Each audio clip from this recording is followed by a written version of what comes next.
Good morning, everyone. I hope you are all doing fantastic today. My name is Mysticle, and today I'm going to be bringing you the latest in XR news. We have quite a bit to talk about today. Meta going through with another massive mistake, app news, new bundles, and a lot more. So, as usual, let's get right into it. First of all, let's begin with the big headliner. Meta is killing off one of the longest lasting games on the Quest. Meta-owned Ready at Dawn shocked fans of Echo VR with the announcement that the game will shut down. The multiplayer game servers will be turned off this August, ending support after 6 years as Ready at Dawn moves on to its next project. The shutdown applies to both Echo Arena and Echo Combat.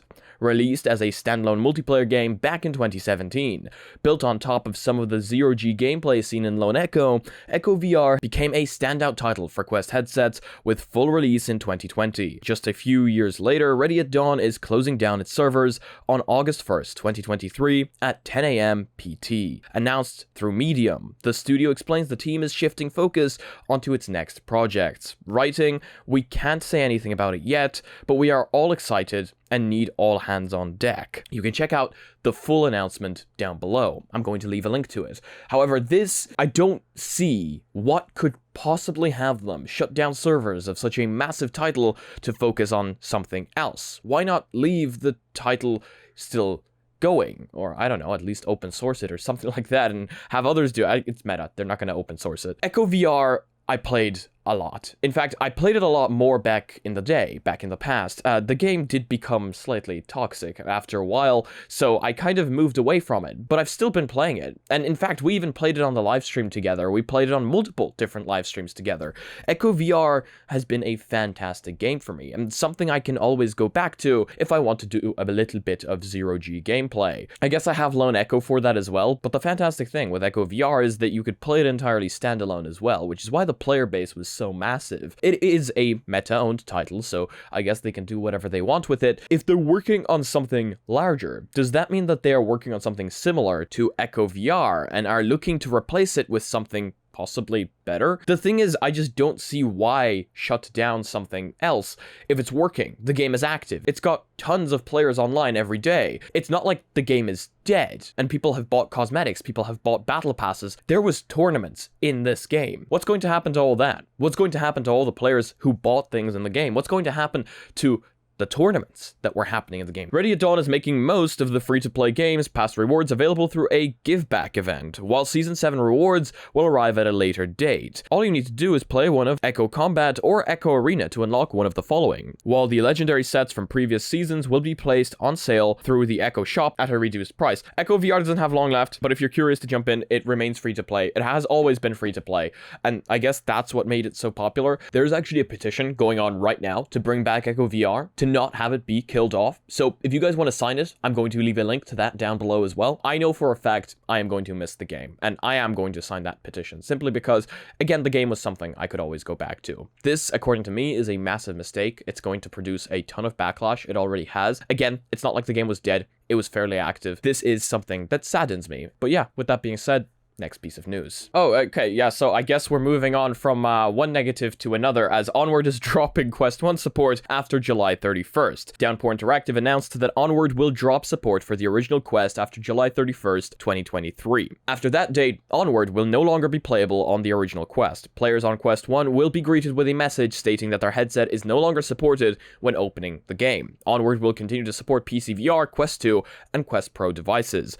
Downpour Interactive says it made the decision so it can focus development efforts. The studio says that refunds will not be offered to owners of Onward on the Quest 1. This one is a little bit more understanding. The Quest 1 is a fairly limited device. It's been out for multiple years now, and this isn't the first game that has dropped support for Quest 1. You can't exactly develop a game further, create bigger assets, make things clearer, if you're going to be developing for an older platform as well, especially if you need to make it cross-platform and multiplayer. So I can kind of understand this one. This one is more understandable, but nonetheless, it's still a sad piece of news for Quest 1 owners. I'm still a Quest 1 owner. I still use it from time to time, but unfortunately, this is just how things go. The game is still playable on PC VR, so we can still connect into virtual desktop and play it that way in case we want to. But yeah, next piece of news. Okay, it looks like this one is a bit of a more positive one. Espire 2 gets public matchmaking this week on the Quest 2. Digital Load confirms Espire 2 will receive update 1.3 later this week, which adds public matchmaking to the stealth action game on the Quest 2. Outlining its plans for this weekend, the developer confirmed that public matchmaking arrives early this week in update 1.3, calling it our most requested community feature. However, it's currently unknown if update 1.3 includes any smaller changes, such as further bug fixes. To quote from Twitter, our most requested community feature, coming in patch 1.3. Matchmaking for Espire 2 dropping early next week. Should we host some developer/community co-op nights soon? So this is another game that's quite popular on Quest 2 right now. Espire 2 is a game that a lot of you guys were telling me you're actually quite enjoying, so having public matchmaking on there is going to be really, really nice. So for any of you that applies to, you can be excited for that one coming soon. Next piece of news. Oh, lovely. Oh, yeah, fantastic. We've got Horizon news. Yes, guys, it is the metaverse that isn't actually the metaverse, but everyone proceeds to call the metaverse. Guys, I want to make this very clear. Horizon is not the metaverse, okay? Just because everyone's calling it the metaverse. When I meet people in real life and they look at me and they're like, you talk about this a lot. What do you think about the metaverse? And I start talking about just like a global metaverse of all VR apps and things like that. And they're like, no, that's not the metaverse. No, guys, Horizon is not the metaverse, okay? I don't know why everyone keeps calling it the metaverse. It's like that word was just stolen and has lost all meaning. It's Horizon Worlds, Meta's social VR platform for Quest users, is expanding with alpha tests of new members-only spaces, allowing creators to manage up to 150 card-carrying members in their private worlds. Meta says it's also gearing up for the release of Horizon Worlds on non-Quest devices for the first time. So this is actually quite exciting. While I myself don't use Horizon a lot, I do find that when a social platform expands from just one medium to other mediums, it gets a lot more traction. It's like Rec Room. Rec Room is available on a ton of different platforms. VR Chat is available in VR, but not only in VR, also on PC, and a lot of people are using it on PC as well. For those that can't play in VR, it makes it possible for them to jump in and still have the social aspect. And I think that that is what a proper metaverse should be. It should allow anyone to join in at any time, wherever they are. If they don't have a VR headset on them, they can jump in on their phone and things like that. So I do think that this is a fantastic move by Meta. And while I still won't really be hopping into Horizon, I do think that this is the correct way most VR social platforms should be going if they want to attract as many members as possible. So in case you guys are interested, in case you want to check out the full article by Road to VR, I'm going to leave a link to it down below. There's a new Quest 2 bundle out for any of you that are interested or are buying the headset. The new Quest 2 bundle is including Golf Plus and Space Pirate Trainer, and that is replacing Beat Saber and Resident Evil 4. If you didn't get the Quest 2 this holiday season, which included a free copy of Beat Saber and Resident Evil 4, you will now be able to do so with 2 different games as a bonus when you buy the Quest 2 between February 5th and June 3rd, 2023.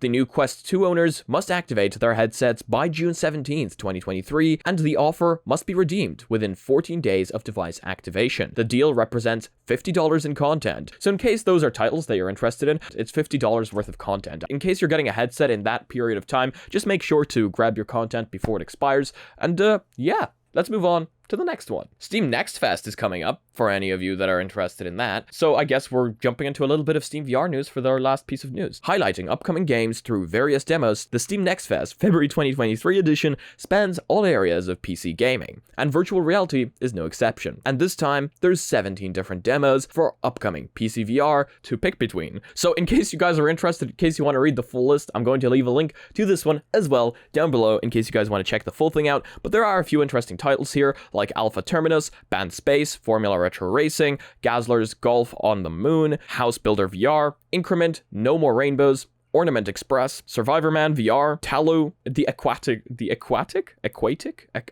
Messenger, the events at Unity Farm, Vet VR, VRakin, VRnoid, and Jupitergrad 2. So again, in case you guys are interested in any of those titles, demos coming very, very soon during Steam Next Fest. That is going to be it for today's video. Thank you all so much for joining me today. I hope you all are having a fantastic day. And if you're not, I hope that some pieces of news in this video at least made it a little bit better, even though the first one, to be honest, might have made it worse. I do apologize. I'm just the messenger. If you guys liked this video, please do leave a like. If you disliked it, I guess this button works too, but let me know why down in the comment section below. If you guys are not yet part of the community, check out the Discord and check out the Reddit down below. I want to see you posting your spicy memes on there. Thank you so much to all the Patreons supporting this channel. You guys help me out a ton, paying my bills, paying my subscriptions, and helping me make these videos. ideas better. And as usual, if you guys want to be notified about future content coming up on the channel, make sure to smack that subscribe button with your forehead, ding my bell, and see you again in the next video. Peace.